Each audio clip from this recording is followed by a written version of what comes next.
Full highlight ಆಗ್ಬಿಟ್ಟಿಯಾಳಲ್ಲ.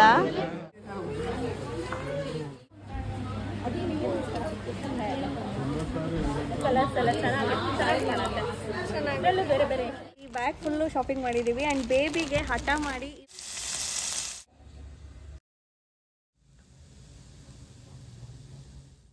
Hi friends, welcome back to Harshi Kiran Kannada vlogs. ನಾವಿವತ್ತು Jewel Rock ಹೋಟೆಲಿಗೆ ಬಂದಿದ್ದೀವಿ. ಏನು ಸ್ಪೆಷಲ್ ಅಂದರೆ ಅಲ್ಲಿ ಹಿಂದೆ ಕಾಣಿಸ್ತಿದೆ ಅಲ್ಲ ಮಿಲನ ಹಾಲ್ ಅಂತ.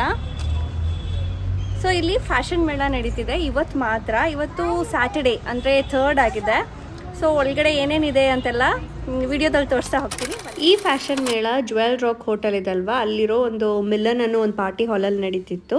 ಸೊ ಇದು ಅಷ್ಟು ದೊಡ್ಡದಾಗೇನಿರಲಿಲ್ಲ, ಮತ್ತು ಒಂದೇ ದಿನ ಆಯಿತು, February 3rd ಅಷ್ಟೇ.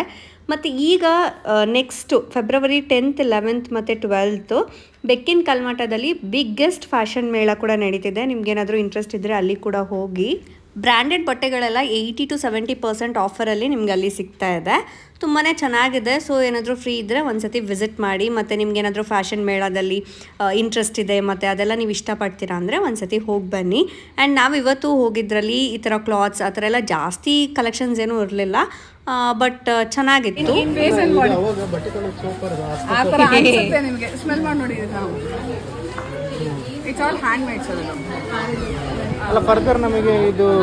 ಇದೆಲ್ಲ ಪ್ಯೂರ್ಲಿ ಹ್ಯಾಂಡ್ಮೇಡ್ ಅಂತೆ. ಇವರು ಶಿವಮೊಗ್ಗದವರೇ ಅಂತೆ. ಸೊ ಮತ್ತು ನಮ್ಗೇನಾದರೂ ಕಸ್ಟಮೈಸ್ಡಲ್ಲಿ ನಮ್ಗೆ ಈ ಥರನೇ ಪ್ರಾಡಕ್ಟ್ಸ್ ಯೂಸ್ ಮಾಡಿ ಸೋಪೆಲ್ಲ ಮಾಡಿಕೊಡಿ ಅಂತೆಲ್ಲ ಹೇಳಿದ್ರೆ ಅವರು ಅದನ್ನೆಲ್ಲ ಮಾಡಿ ಕೊಡ್ತೀವಿ ಅಂತ ಕೂಡ ಹೇಳಿದ್ರು. ಸೊ ಫ್ಯಾಷನ್ ಐಟಮ್ಸ್ ಏನೇನು ಮಕ್ಕಳಿಗೆ ಮಹಿಳೆಯರಿಗೆ ಇಷ್ಟ ಆಗುತ್ತೆ ಅಲ್ವಾ, ಅದೆಲ್ಲ ಇತ್ತು. ಆ್ಯಂಡ್ ನನಗೂ ಕೂಡ ಇದೆಲ್ಲ ತುಂಬಾ ಕ್ಯೂಟ್ ಅನಿಸ್ತು.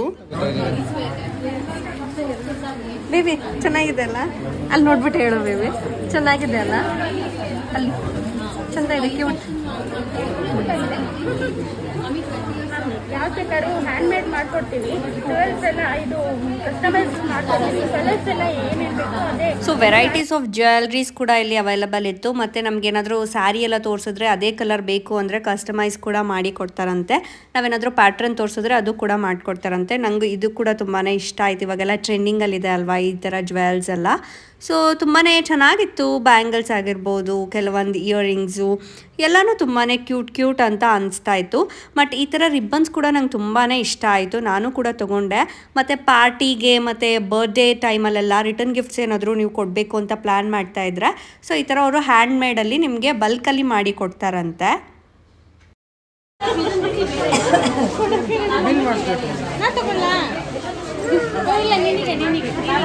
ಯಾರಿಗದು? ನೌಮಿಕಾ. ನಾನಷ್ಟೇ ಅಲ್ಲ, ಬೇಬಿ ಕೂಡ ಇಲ್ಲಿ ಶಾಪಿಂಗ್ ಮಾಡಿದ್ಲು. ನೋಡಿ ಅವಳು ತೋರಿಸಿ ಹಾಕೊಂಡು ಹೇಳಲ್ಲ ಬ್ಯಾಗ್, ಅದನ್ನು ಅವಳೇ ಸೆಲೆಕ್ಟ್ ಮಾಡ್ಕೊಂಡಿರೋದು. ನಾವು ಸುಮ್ಮನೆ ಕೊಡ್ಸಲ್ಲ ಅಂತ ಹೇಳಿದ್ವಿ, ಅವಳಿಗೆ ಫುಲ್ ಸಿಟ್ಟೆ ಬಂದ್ಬಿಟ್ಟಿತ್ತು. ಮತ್ತು ಬೇರೆ ಹ್ಯಾಂಡ್ ಬ್ಯಾಗ್ಸ್ನೆಲ್ಲ ನೋಡ್ತಾ ಇದ್ವಿ ಯಾವ್ಯಾವ ಥರ ಇದೆ ಅಂತೆಲ್ಲ. ಎಲ್ಲನೂ ಹ್ಯಾಂಡ್ ಮೇಡೆ ಅಂತ ಹೇಳಿದ್ರು. ಡಿಸೈನ್ಸ್ ಎಲ್ಲ ನೋಡಿ ಎಷ್ಟು ಡೀಟೇಲ್ಡಾಗಿ ತುಂಬಾ ಚೆನ್ನಾಗಿದೆ. ಮತ್ತು ಆ ಥರ ನಮ್ಗೆ ಇದೇ ಥರ ಪ್ಯಾಟ್ರನ್ ಬೇಕು ಅಂದರೆ ಆ ಥರನೇ ಡಿಸೈನ್ಸ್ ಕೂಡ ನಮಗೆ ಮಾಡಿ ಕೊಡ್ತಾರಂತೆ. ಸೊ ಎಲ್ಲ ಪ್ರಾಡಕ್ಟ್ಸ್ ಕೂಡ ಅಷ್ಟೇ, ಇಲ್ಲೆಲ್ಲ ಜಾಸ್ತಿ ಹ್ಯಾಂಡ್ಮೇಡ್ ಪ್ರಾಡಕ್ಟ್ಸೇ ತುಂಬ ಇದ್ದಿದ್ದು. ಸೊ ನಾನು ಎಲ್ಲ ನೋಡ್ತಾ ಇದ್ದೆ. ಕೆಲವೊಂದು ಪ್ರಾಡಕ್ಟ್ಸ್ನ ನಾನು ಕೂಡ ಬೈ ಮಾಡಿದೆ. ತುಂಬಾ ಚೆನ್ನಾಗಿದೆ, ವರ್ತ್ ಅಂತ ಕೂಡ ಅನಿಸ್ತು. ಆ್ಯಂಡ್ ಕ್ಲಾತ್ಸ್ ಕೂಡ ಅಷ್ಟೇ, ತುಂಬ ಕಲೆಕ್ಷನ್ಸ್ ಏನಿರಲಿಲ್ಲ. ಸ್ಯಾರಿ ಮತ್ತು ಕ್ಲಾತ್ಸ್ ಎಲ್ಲ ಸ್ವಲ್ಪ ಕಡಿಮೆನೇ ಇತ್ತು. ನಾನು ಕೂಡ ನೋಡಿದೆ, ಬಟ್ ನನಗೆ ಅಷ್ಟು ಐಡಿಯಾ ಇರಲಿಲ್ಲ ಇದ್ರ ಬಗ್ಗೆ ಎಲ್ಲ. ಸೊ ಡೀಟೇಲ್ಡಾಗಿ ಎಕ್ಸ್ಪ್ಲೈನ್ ಕೂಡ ಮಾಡ್ತಾಯಿದ್ರು. ಮತ್ತು ಒಂದೊಂದು ಕುರ್ತೀಸ್ ಎಲ್ಲ ಬೇರೆ ಬೇರೆ ಪ್ರೈಸಸ್ ಕೂಡ ಇತ್ತು. ಸೊ ನಾವು ಯಾವ್ದು ಸೆಲೆಕ್ಟ್ ಮಾಡ್ಕೊತೀವಿ ಅದ್ರ ಮೇಲೆ ಅವರು ಪ್ರೈಸಸ್ನ ಕೂಡ ಹೇಳ್ತಾಯಿದ್ರು. ಸೊ ಇಲ್ಲಿ ಕಡಿಮೆ ಪ್ರಾಡಕ್ಟ್ಸ್ ಇತ್ತಲ್ವ. ಸೊ ನಾನು ಹೇಳ್ದಂಗೆ February 10th, 11th ಮತ್ತು 12th ಬೆಕ್ಕಿನ ಕಲ್ಮಠದಲ್ಲಿ ತುಂಬಾ ಜಾಸ್ತಿ ಫ್ಯಾಷನ್ ಈ ಥರ ಸ್ಟಾಲ್ಸ್ ಬರುತ್ತೆ. ಸೊ ಇವಾಗ ಏನು ನೋಡ್ತಾ ಇದ್ದೀರಾ, ಈ ಜ್ಯುವೆಲ್ಸ್ ಅಂದರೆ ಚಾಂದ್ಬಲಿ, ಇಯರಿಂಗ್ಸು ಮತ್ತು ಜುಮ್ಕೀಸ್ ಎಲ್ಲ ಸಿಲ್ವರ್, ಪ್ಯೂರ್ಲಿ ಸಿಲ್ವರ್ ಇರುತ್ತೆ. ಮತ್ತು ಮೇಲೆ ಮಾತ್ರ ಅದು ಗೋಲ್ಡ್ ಪಾಲಿಶ್ ಆಗಿರುತ್ತೆ. ಆ ಥರ ಜ್ಯುವೆಲ್ಸ್ ಕೂಡ ಇಲ್ಲಿ ಅವೈಲಬಲ್ ಇತ್ತು. ಸೊ ಇದನ್ನು ಅವ್ರವ್ರ ಶಾಪಿಗೆ ಹೋದರೆ ಇನ್ನೂ ಜಾಸ್ತಿ ಕಲೆಕ್ಷನ್ಸ್ ಇರುತ್ತೆ ಅಂತ ಕೂಡ ಹೇಳಿದ್ರು. ಶಾಪಿಂಗ್ ಎಲ್ಲ ಮಾಡೋರ್ಗಂತೂ ಇದು ಪರ್ಫೆಕ್ಟ್ ಪ್ಲೇಸ್ ಅಂತಲೇ ಹೇಳ್ತೀನಿ. ಇಲ್ಲಿ 2 ಪೀಸ್ ಸೆಟ್ಸ್ ಆಗಿರ್ಬೋದು, 3 ಪೀಸ್ ಕುರ್ತಾ ಸೆಟ್ಸು ಎಲ್ಲ ಥರದ್ದು ಅವೈಲಬಲ್ ಇತ್ತು. ನಾನು ಸಿಂಗಲ್ ಆಗಿ ಪರ್ಟಿಕ್ಯುಲರ್ ಆಗಿ ಏನೂ ತೋರ್ಸೋಕ್ಕೆ ಹೋಗಿಲ್ಲ, ಜಸ್ಟ್ ಹಾಗೆ ಒಂದು ಕ್ಲಿಪ್ಪಿಂಗ್ನ ಆ್ಯಡ್ ಮಾಡಿದ್ದೀನಿ. ಇಲ್ಲಿ ಸಿಲ್ವರ್ ಜ್ಯುವೆಲ್ಸ್ ಎಲ್ಲ ತುಂಬಾ ಚೆನ್ನಾಗಿತ್ತು ವಿತ್ ಗೋಲ್ಡ್ ಪಾಲಿಶ್ಡ್. ಇದೆಲ್ಲ ನಾವು ಶಾಪ್ಸಿಗೆ ಹೋದರೆ ಇನ್ನೂ ತುಂಬಾ ವೆರೈಟೀಸ್ ಎಲ್ಲ ಸಿಗುತ್ತೆ ಅಂತ ಕೂಡ ಹೇಳಿದ್ರು. ಸೊ ಇದಷ್ಟೇ ಅಲ್ಲ, ಕ್ಯೂಟ್ ಆಗಿರೋ ಒಂದು ಹ್ಯಾಂಡ್ ಬ್ಯಾಗ್ಸ್ ಕೂಡ ಇತ್ತು. ಸೊ ಅದನ್ನು ಕೂಡ ನೋಡಿದ್ವಿ. ಬಟ್ ನನಗೆ ಗೊತ್ತಿಲ್ಲ, ಅದು ಬಿಟ್ ಪ್ರೈಸಿ ಅಂತ ಅನಿಸ್ತು. 600-700 ಆ ಥರ ಎಲ್ಲ ಆಯಿತು. ಒಳಗೆ ಹೋಗಿ ಬಂದ್ವಿ, ನೋಡಿರ್ತೀರ ಅನ್ಕೊತೀನಿ ವಿಡಿಯೋದಲ್ಲಿ.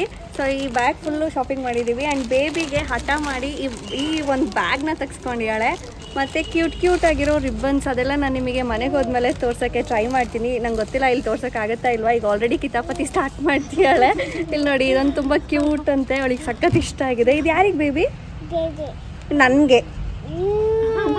ಅಲ್ಲಿ ತೋರಿಸು ಅಲ್ಲಿ ಫೋಟೋಲಿ ಹಾರ್ಟ್ ಇದೆಯಾ?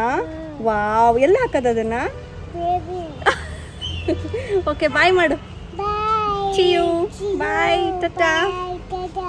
ಆಯಿತು, ಬನ್ನಿ. ನಾವು ಶಾಪಿಂಗ್ ಎಲ್ಲ ಮುಗಿಸಿ ಆಚೆ ಬಂದು ಬೇರೆ ಸ್ವಲ್ಪ ಕೆಲಸ ಎಲ್ಲ ಇತ್ತು. ಸೊ ಆ ಎಲ್ಲ ಕೆಲಸ ಮುಗಿಸ್ಕೊಂಡು ಹೋಗೋ ಅಷ್ಟರಲ್ಲಿ ತುಂಬಾ ಲೇಟ್ ಆಗಿಬಿಟ್ಟಿತ್ತು ಈವ್ನಿಂಗ್. ಸೊ ಆದ್ದರಿಂದ ಲೈಟಾಗಿ ಏನಾದರೂ ಸ್ನ್ಯಾಕ್ಸ್ ತಿನ್ಕೊಂಡು ಹೋಗೋಣ, ಇಲ್ಲ ಊಟನೇ ಮಾಡ್ಕೊಂಡು ಹೋಗೋಣ ಅಂತ ಅಂದ್ಕೊತಿದ್ವಿ. ಬಟ್ ಊಟ ಮಾಡ್ಕೊಂಡು ಹೋಗೋಕ್ಕೆ ಈ ನಡುವೆ ನನಗೆ ಆಚೆ ಕಡೆ ಫುಡ್ ಅಷ್ಟೊಂದು ಲೈಕೇ ಆಗ್ತಾಯಿಲ್ಲ. ಸೊ ಆದ್ದರಿಂದ ಮನೆಗೆ ಹೋಗಿ ನಾವೇ ಕುಕ್ ಮಾಡ್ಕೊಂಡು ತಿನ್ನೋಣ, ಈಗ ಲೈಟಾಗಿ ಏನಾದರೂ ಸ್ನ್ಯಾಕ್ಸ್ ತಿನ್ಕೊಂಡು ಹೋಗೋಣ ಅಂತ ಅಂದ್ಕೊಂಡ್ವಿ. ಬೇಬಿ ಗೋಬಿ ಅಂತ ಹೇಳ್ತಾನೆ ಇದ್ಲು. ಸೊ ಆದ್ದರಿಂದ ಲೈಟಾಗಿ ಗೋಬಿ ಅಥವಾ ಪಾನಿಪುರಿ ಏನಾದರೂ ತಿನ್ಕೊಂಡು ಹೋಗೋಣ ಅಂತ ಇಲ್ಲಿ ಬಂದ್ವಿ. ಬೇಬಿಗೆ ಗೋಬಿ ಅಂತ ಹೇಳಿದ್ಲು ಫಸ್ಟೇ, ಸೊ ಅದರಿಂದ ಅವಳಿಗೆ ಅದನ್ನು ಕೊಡಿಸಿದ್ವಿ. ಸೊ ನಾವು ಕೂಡ ಗೋಬಿ ಎಲ್ಲ ತಿನ್ಕೊಂಡು ಮನೆಗೆ ಬರೋ ಅಷ್ಟೊತ್ತಿಗೆ ತುಂಬಾ ತಡ ಆಗ್ಬಿಟ್ಟಿತ್ತು. ಸೊ ಆದ್ದರಿಂದ ಬೇಗ ಯಾವ ರೆಸಿಪಿ ಆಗುತ್ತೋ ಅದನ್ನು ಟ್ರೈ ಮಾಡೋಣ ಅಂತ ಹೇಳ್ಬಿಟ್ಟು ಇವತ್ತು ನಾನು ವೆಜಿಟೇಬಲ್ ಫ್ರೈಡ್ ರೈಸ್ನ ಮಾಡ್ತಾ ಇದ್ದೀನಿ. ಅದಕ್ಕೋಸ್ಕರ ಕ್ಯಾರೆಟ್ ಮತ್ತು ಬೀನ್ಸ್ನ ನೀಟಾಗಿ ಕಟ್ ಮಾಡಿ ಎತ್ತಿಟ್ಕೊಂಡಿದ್ದೀನಿ. ಕ್ಯಾಬೇಜ್ ಹಾಗೆ ಬಟಾಣಿ ಹಾಕಿದ್ರೂ ಕೂಡ ತುಂಬಾ ಚೆನ್ನಾಗಿರುತ್ತೆ. ನಾನಿಲ್ಲಿ ತರಕಾರಿನ ಸ್ವಲ್ಪ ಸ್ಟೀಮ್ ಮಾಡ್ಕೊತಾ ಇದ್ದೀನಿ. ಸ್ಟೀಮ್ ಮಾಡಿಕೊಂಡು ಆಮೇಲೆ ಫ್ರೈ ಮಾಡ್ಕೊಳ್ಳೋಣ ಅಂತ. ಇಲ್ಲಿ ನಾನು ಒಂದು ದೊಡ್ಡ ಆನಿಯನ್ ಮತ್ತು 1 ಹಸಿಮೆಣಸಿನ್ಕಾಯಿ, ಅರ್ಧ ಸ್ಪೂನ್ ಶುಂಠಿ ಬೆಳ್ಳುಳ್ಳಿ ಪೇಸ್ಟ್, ಹಾಗೆ ಅರ್ಧ ಕ್ಯಾಪ್ಸಿಕಮ್ನ ರೆಡಿ ಮಾಡಿ ಎತ್ತಿಟ್ಕೊಂಡಿದ್ದೀನಿ. ಇದ್ರ ಜೊತೆ ನಾನು ಪನ್ನೀರ್ನ ಕೂಡ ಸ್ವಲ್ಪ ಗ್ರೇಟ್ ಮಾಡಿ ಇಟ್ಕೊಂಡಿದ್ದೀನಿ. ಯೂಶಲಿ ಪನ್ನೀರ್ನ ಕಿರಣ್ ಮತ್ತು ಬೇಬಿ ಇಬ್ಬರು ಅಷ್ಟೊಂದು ಇಷ್ಟಪಡಲ್ಲ. ಸೊ ಅದರಿಂದ ಈ ಥರ ಗ್ರೇಟ್ ಮಾಡಿ ತಿನ್ಸೋಣ ಅಂತ ಇವತ್ತು ನಾನು ಗ್ರೇಟ್ ಕೂಡ ಮಾಡಿ ಇಟ್ಕೊಂಡಿದ್ದೀನಿ. ಈಗ ನಾನು ಒಂದು ಪ್ಯಾನ್ ಇಟ್ಕೊಂಡು ಅದಕ್ಕೆ ಸ್ವಲ್ಪ ಆಯಿಲ್ನ ಹಾಕ್ಕೊಂಡಿದ್ದೀನಿ. ನಾನು ಇವತ್ತು ಮಾಡ್ತಿರೋ ಒಂದು ಫ್ರೈಡ್ ರೈಸ್ಗೆ ಯಾವುದೇ ಥರದ ಸಾಸ್ ಆ ಥರ ಏನೂ ಬಳಸ್ತಾ ಇಲ್ಲ. ಹೆಲ್ತಿಯಾಗಿ ಮನೇಲಿರೋ ಐಟಮ್ಸ್ನ ಯೂಸ್ ಮಾಡಿಕೊಂಡು ಮಾಡ್ತಾಯಿದ್ದೀನಿ. ಇದು ತುಂಬಾ ಟೇಸ್ಟಿಯಾಗಿರುತ್ತೆ, ಮಕ್ಕಳಿಗೆ ಕೂಡ ತುಂಬಾ ಹೆಲ್ತಿ ಕೂಡ ಆಗಿರುತ್ತೆ. ಆಯಿಲ್ ಸ್ವಲ್ಪ ಬಿಸಿ ಆದಮೇಲೆ ಅದಕ್ಕೆ ಚಕ್ಕೆ ಹಾಗೆ ಲವಂಗನ ಹಾಕ್ಕೊಂಡಿದ್ದೀನಿ. ಲವಂಗ ಸ್ವಲ್ಪ ದಪ್ಪ ಆದಮೇಲೆ ಅದಕ್ಕೆ ನಾವು ಆಗಲೇ ಒಂದು ಮೀಡಿಯಮ್ ಸೈಜ್ಡ್ ಆನಿಯನ್ನ ಕಟ್ ಮಾಡಿ ಇಟ್ಕೊಂಡಿದ್ವಲ್ಲ ಅದನ್ನು ಆ್ಯಡ್ ಮಾಡಿದ್ದೀನಿ. ಆಯಿಲ್ ಸ್ವಲ್ಪ ಟ್ರಾನ್ಸ್ಪರೆಂಟ್ ಆದಮೇಲೆ ಹಸಿಮೆಣಸಿನ್ಕಾಯಿ 1 ಹಾಗೆ ಅರ್ಧ ಸ್ಪೂನ್ ಶುಂಠಿ ಬೆಳ್ಳುಳ್ಳಿ ಪೇಸ್ಟ್ನ ನಾನಿಲ್ಲಿ ಆ್ಯಡ್ ಮಾಡಿಕೊಂಡು ಚೆನ್ನಾಗಿ ಹಸಿ ಸ್ಮೆಲ್ ಹೋಗೋವರೆಗೂ ನಾವು ಇದನ್ನು ಚೆನ್ನಾಗಿ ಫ್ರೈ ಮಾಡ್ಕೋಬೇಕು. ಇದನ್ನು ಮಕ್ಕಳು ತುಂಬಾ ಇಷ್ಟಪಟ್ಟು ತಿಂತಾರೆ. ಬಿಕಾಸ್ ನಾವು ಎಲ್ಲ ಥರ ತರಕಾರಿ ಹಾಕಿರೋದ್ರಿಂದ ಅವರಿಗೂ ಕಲರ್ಫುಲ್ ಆಗಿರೋದನ್ನ ನೋಡೋಕ್ಕೆ ತುಂಬಾ ಖುಷಿ ಅನಿಸುತ್ತೆ. ಆ್ಯಂಡ್ ಹಾಗೆ ನೀವು ಇದನ್ನು ಲಂಚ್ ಬಾಕ್ಸಿಗೆ ಏನು ದಿನ ಕೊಡೋದು ಅಂತ ಯೋಚನೆ ಮಾಡ್ತಾಯಿದ್ರೆ ಈ ರೆಸಿಪಿನ ಕೂಡ ನೀವು ಟ್ರೈ ಮಾಡ್ಬೋದು. ಇದಕ್ಕೆ ನಾನಿವಾಗ ಆಗಲೇ ಕಟ್ ಮಾಡಿದಂತಹ ಕ್ಯಾಪ್ಸಿಕಮ್ನ ಕೂಡ ಆ್ಯಡ್ ಮಾಡ್ಕೊತಾ ಇದ್ದೀನಿ. ಆ್ಯಂಡ್ ಇವಾಗ ನಾನು ಸ್ಟೀಮ್ ಮಾಡ್ಕೊಂಡಿರೋ ಅಂಥ ತರಕಾರಿನ ಹಾಕೋತಾ ಇದ್ದೀನಿ. ನೀವು ತರಕಾರಿನ ಸ್ಟೀಮ್ ಮಾಡ್ದಿರಾ ಹಾಗೆ ಡೈರೆಕ್ಟಾಗಿ ಕೂಡ ಹಾಕೋಬೋದು. ಅದು ಆಯಿಲಲ್ಲೇ ಫ್ರೈ ಆದಾಗ ಅರ್ಧಂಬರ್ಧ ಬೆಂದಿರುತ್ತಲ್ವ, ಅದು ಕೂಡ ತುಂಬಾ ಚೆನ್ನಾಗಿರುತ್ತೆ. ಬಟ್ ಬೇಬಿಗೆ ಅದು ಅಷ್ಟು ತಿನ್ನೋಕ್ಕೆ ಕಂಫರ್ಟಬಲ್ ಅನಿಸಲ್ಲ. ಸೊ ಆದ್ದರಿಂದ ನಾನು ಸ್ವಲ್ಪ ಕುಕ್ ಮಾಡಿ ಆ್ಯಡ್ ಮಾಡ್ಕೊತಾ ಇದ್ದೀನಿ. ನಾವು ಫ್ರೈಡ್ ರೈಸ್ಗೆ ಸಾಸೇ ತುಂಬ ಇಂಪಾರ್ಟೆಂಟ್ ಅಂತ ಅಂದ್ಕೊತೀವಿ. ಸಾಸ್ ಇಲ್ದಿರೋ ಕೂಡ ಮಾಡ್ಕೋಬೋದು. ಟೊಮ್ಯಾಟೊ ಪ್ಯೂರಿ ಕೂಡ ನಾವು ಇದಕ್ಕೆ ಆ್ಯಡ್ ಮಾಡ್ಕೋಬೋದು. ಬಟ್ ನನಗೆ ಅದು ಅಷ್ಟೊಂದು ಇಷ್ಟ ಆಗಲ್ಲ ಟೊಮ್ಯಾಟೊ ಪ್ಯೂರಿ ಹಾಕೋದು. ಸೊ ಆದ್ದರಿಂದ ನಾನು ಹಾಗೆ ಮಾಡ್ಕೊತೀನಿ. ಇದಕ್ಕೆ ಸ್ವಲ್ಪ ಸಾಲ್ಟ್ ಹಾಗೆ ಅರ್ಧ ಸ್ಪೂನ್ ಖಾರದ ಪುಡಿ, ಅರ್ಧ ಸ್ಪೂನ್ ಮೆಣಸಿನ ಪುಡಿನ ಹಾಕ್ಕೊಂಡು ನಾನಿಲ್ಲಿ ಚೆನ್ನಾಗಿ ಮಿಕ್ಸ್ ಮಾಡ್ಕೊತಾ ಇದ್ದೀನಿ.